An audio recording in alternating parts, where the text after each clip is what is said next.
നീങ്ങിപ്പോ എൻ്റെ ഭാരങ്ങൾ, മാറിപ്പോ എൻ്റെ ശാപങ്ങൾ, സൗഖ്യമാ എൻ്റെ രോഗങ്ങൾ യേശുവിൻ നാമത്തിൽ.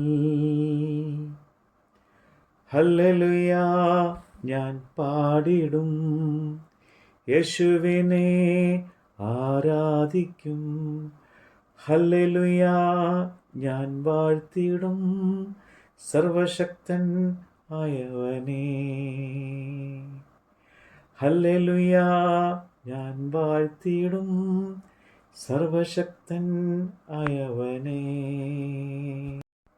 യിരെമ്യാ പ്രവാചകന്റെ പുസ്തകം 34 അധ്യായം.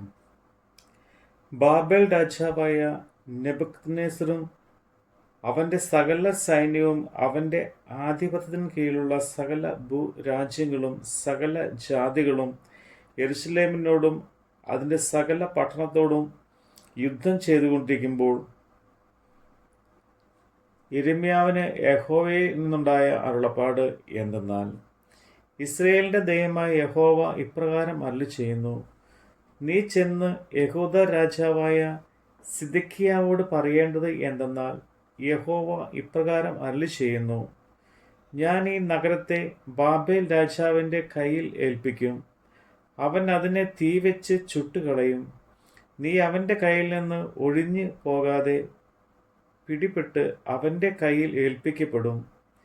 നീ ബാബേൽ രാജാവിനോട് കണ്ണോട് കണ്ണ് കാണുകയും അവൻ വായോട് വായി നിന്നോട് സംസാരിക്കുകയും നീ ബാബേലിലേക്ക് പോകേണ്ടി വരികയും ചെയ്യും.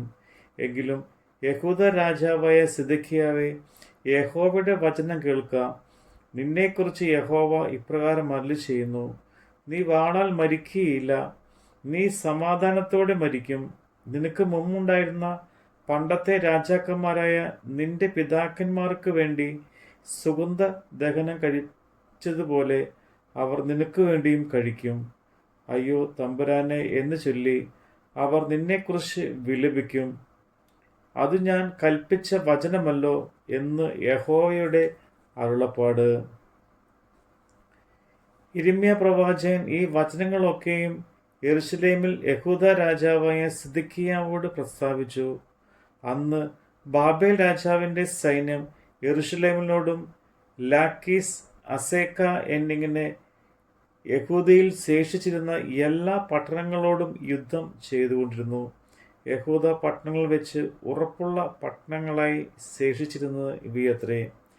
ആരും തൻ്റെ സഹോദരനായ ഒരു യഹൂദനെ കൊണ്ട് അടിമവേല ചെയ്യിക്കാതെ എബ്രായദാസനെയും എബ്രായദാസിയെയും സ്വതന്ത്ര വിട്ടയക്കേണ്ടതിന് ഒരു വിമോചനം പ്രസിദ്ധമാക്കണമെന്ന് സിദെക്കീയാ രാജാവ് യെരുശലേമിലെ സകല ജനത്തോടും ഒരു നിയമം ചെയ്ത ശേഷം യിരെമ്യാവിന് യഹോവയിൽ നിന്നുള്ള അരുളപ്പാട്, ആരും തൻ്റെ ദാസനെ കൊണ്ടും ദാസിയെ കൊണ്ടും ഇനി അടിമവേല ചെയ്യിക്കാതെ അവരെ സ്വതന്ത്രമായി വിട്ടയക്കണമെന്നുള്ള നിയമത്തിൽ ഉൾപ്പെട്ട സകല പ്രഭുക്കന്മാരും സർവ്വജനവും ഇത് അനുസരിച്ച് അവരെ വിട്ടയച്ചിരുന്നു. പിന്നീടോ അവർ വ്യത്യാസം കാണിച്ചു. സ്വതന്ത്രരെ വിട്ടയച്ചിരുന്ന ദാസന്മാരെയും ദാസിമാരെയും മടക്കി വരുത്തി അവരെ വീണ്ടും ദാസീദാസന്മാരാക്കി തീർത്തു. അതുകൊണ്ട് യഹോവയുടെ അരുളപ്പാട് യിരെമ്യാവിനും യഹോവയെങ്കിൽ നിന്നുണ്ടായത് എന്തെന്നാൽ, ഇസ്രായേലിൻ്റെ ദൈവമായ യഹോവ ഇപ്രകാരം അരുളിച്ചെയ്യുന്നു, ഞാൻ നിന്നോട് പിതാക്കന്മാരെ അടിമയാവിടായ മിസ്രയീം ദേശത്ത് നിന്ന് കൊണ്ടുവന്ന നാളിൽ അവരോട് ഒരു നിയമം ചെയ്തു. തന്നെത്താൻ നിനക്ക് വിൽക്കുകയും 6 സംവത്സരം നിന്നെ സേവിക്കുകയും ചെയ്ത എബ്രായ സഹോദരനെ ഒടുക്കം 7-ാം സംവത്സരത്തിൽ വിട്ടയക്കണം. അവനെ സ്വതന്ത്രനായി നിന്റെ അടുക്കൽ നിന്ന് വിട്ടയക്കണം എന്ന് കൽപ്പിച്ചിരുന്നു. എങ്കിലും നിങ്ങളുടെ പിതാക്കന്മാർ എൻ്റെ കൽപ്പന അനുസരിച്ചില്ല, ചെവി ചായച്ചതുമില്ല. നിങ്ങളോ ഇന്ന് തിരിഞ്ഞ് ഓരോരുത്തൻ തൻ്റെ കൂട്ടുകാരന് വിമോചനം പ്രസിദ്ധമാക്കിയതിനാൽ എനിക്ക് ഹിതമല്ലാത്തത് പ്രവർത്തിച്ചു. എൻ്റെ നാമം വിളിച്ചിരിക്കുന്ന ആലയത്തിൽ വെച്ച് എൻ്റെ മുമ്പാകെ ഒരു നിയമം ചെയ്തു. എങ്കിലും നിങ്ങൾ വ്യത്യാസം കാണിച്ച് എൻ്റെ നാമത്തെ അശുദ്ധമാക്കി ഓരോരുത്തൻ ഇഷ്ടം പോലെ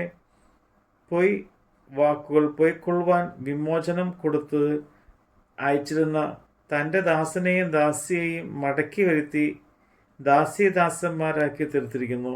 അതുകൊണ്ട് യഹോവ ഇപ്രകാരം അരുളി ചെയ്യുന്നു, ഓരോരുത്തൻ താൻ്റെ സഹോദരനും കൂട്ടുകാരനോട് വിമോചനം പ്രസിദ്ധമാക്കുവാൻ തക്കവണ്ണം നിങ്ങൾ എൻ്റെ വാക്ക് കേട്ടില്ലല്ലോ.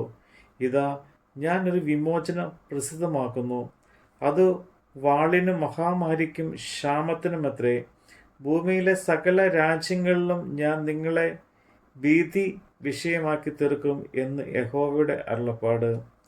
കാളക്കുട്ടിയെ രണ്ടായി പിളർന്ന് അതിൻ്റെ പിളർപ്പുകളുടെ നടുവേ കടന്നുകൊണ്ട് എൻ്റെ മുമ്പാകെ ചെയ്ത നിയമത്തിൻ്റെ സംഗതികൾ നിവർത്തിക്കാതെ എൻ്റെ നിയമം ലംഘിച്ചിരിക്കുന്നത് എങ്ങനെ?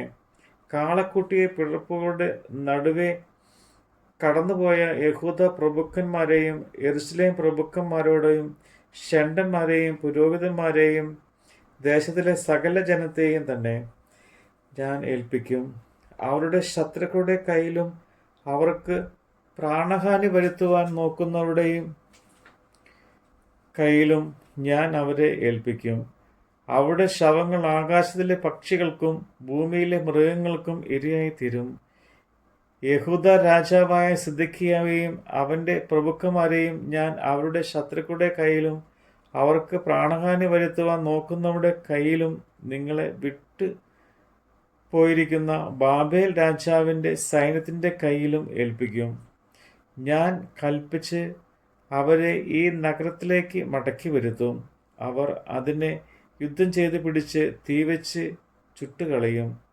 ഞാൻ യഹൂദ പട്ടണങ്ങളെ നിവാസികളില്ലാതെ ശൂന്യമാക്കും എന്ന് യഹോവയുടെ അരുളപ്പാട്. നമ്മുടെ കർത്താവിൻ്റെ വചനമാണ് നമ്മൾ കേട്ടത്. യേശുവിൻ നാമം വിടുതലായി, യേശുവിൻ നാമം രക്ഷയ്ക്കായി, യേശുവിൻ നാമം സൗഖ്യമാ, യേശുവിൻ നാമത്തിൽ. ഹല്ലേലൂയ ഞാൻ പാടിടും, യേശുവിനെ ആരാധിക്കും.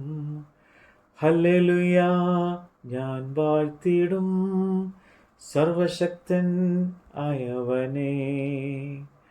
ഹല്ലേലൂയ ഞാൻ വാഴ്ത്തിടും, സർവശക്തൻ ആയവനെ.